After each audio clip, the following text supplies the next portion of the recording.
Live from downtown Detroit, home of WDIV and Click on Detroit, Local 4 News at noon starts now. The coronavirus crisis is not letting up as we head into the holiest of weekends. Today, the TCF Center in downtown Detroit officially changes from an event space to a makeshift hospital. It comes as we get a devastating reminder of how quickly this virus can spread among the most vulnerable. The building formerly known as Cobo Center is now a hospital, accepting its first COVID patients today.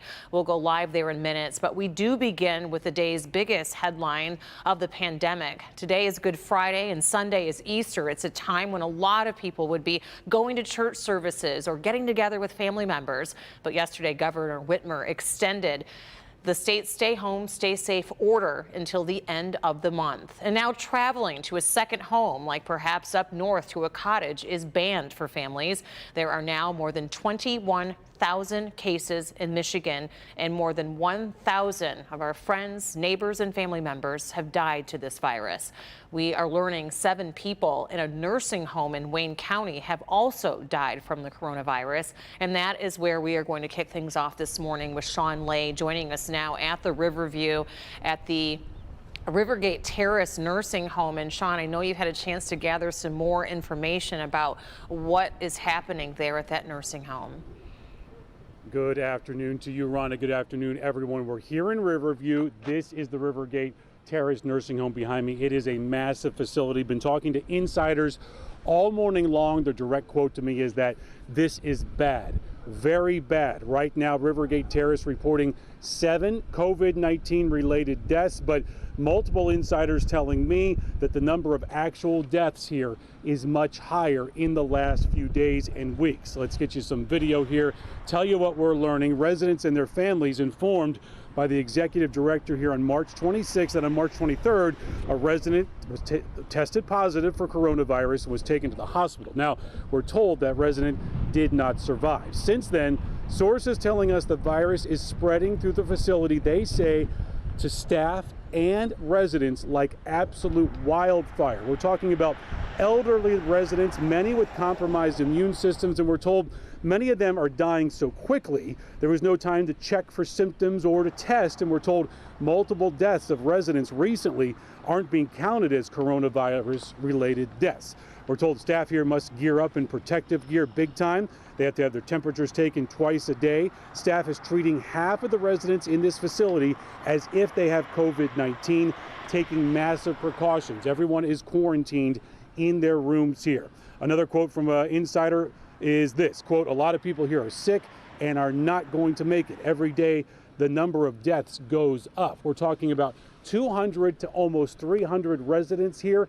Half of those, we're told, could be sick, or at least the staff is approaching them that they could have coronavirus for their own protection and for the protection of those residents. We continue to check with insiders, with Wayne County health officials and state health officials about what exactly is happening here and how they're going to try to stop the spread here. But this is a big problem. Back to you.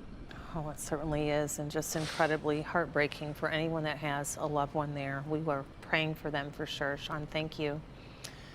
Construction is complete at the TCF Center. The convention center has now been transformed into a makeshift hospital, and the first 25 patients are arriving today, and dozens more are expected in the coming days and weeks, all because our hospitals are at capacity treating COVID patients. Larry Spruill is joining us now live here in downtown Detroit. And Larry, the RE Corps of Engineers has been working hard to get this up and running, but you always hope that maybe they wouldn't need the space, and it sounds like that all changes today.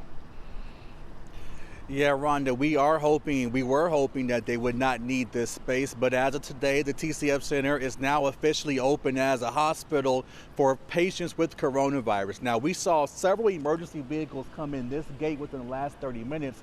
We are behind the TCF Center, and that's where the ambulances are transporting the patients. Now, hundreds of beds are inside waiting for patients. We are expecting hundreds of patients to come here to the TCF Center with coronavirus.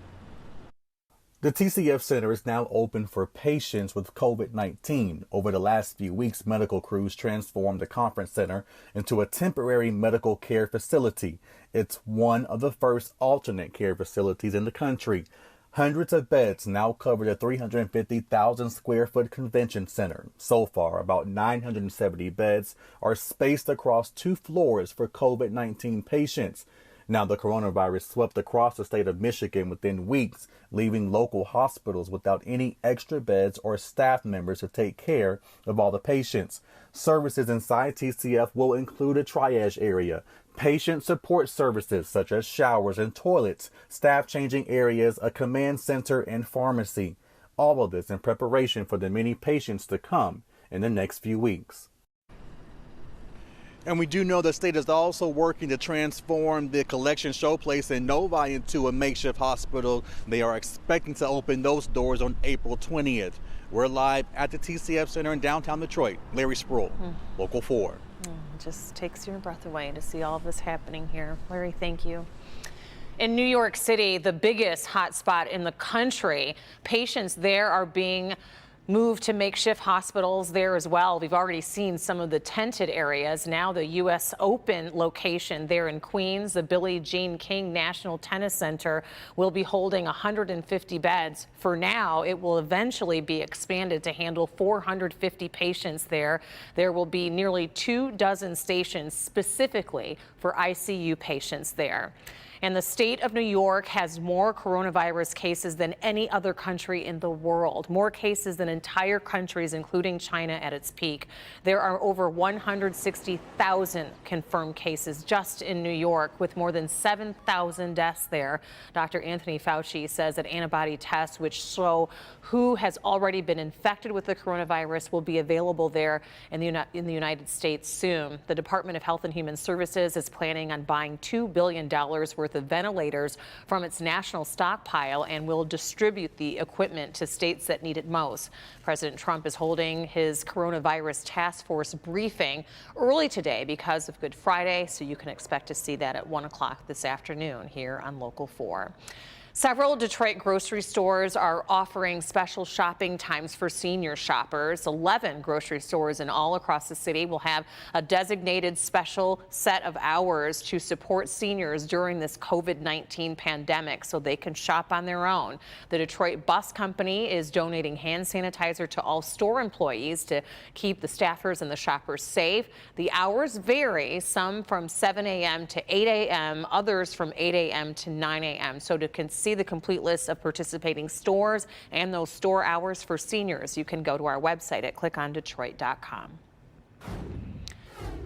And switching gears here as we take a look outside with Brandon Rude joining us in the bright sunshine, which is better than the snow, the sleet, the rain, the hail from yesterday. Are you sure? But it's still cold out there. It was interesting, and you could have maybe used it as an educational weather lesson for the kids, but it was a very interesting Thursday. We're still on the cold side of things now, seeing mainly lower 40s after a wind chilly morning. It's still a little bit wind chilly out here. So we have 42 at Metro. We have 38 Pontiac Howell. It's 37 up in Sandusky. Lower 40s east side from Port Huron down through Mount Clemens. And the wind chills are in the 20s to low 30s. So that's what it feels like on the exposed skin as you're stepping out. Make sure you've got the gloves, maybe even the hat, scarf with the thicker jacket today. We have to always remember these winds, a nice blend of sun and clouds, and eventually middle, maybe upper 40s, a little breezy and gusty throughout the day today.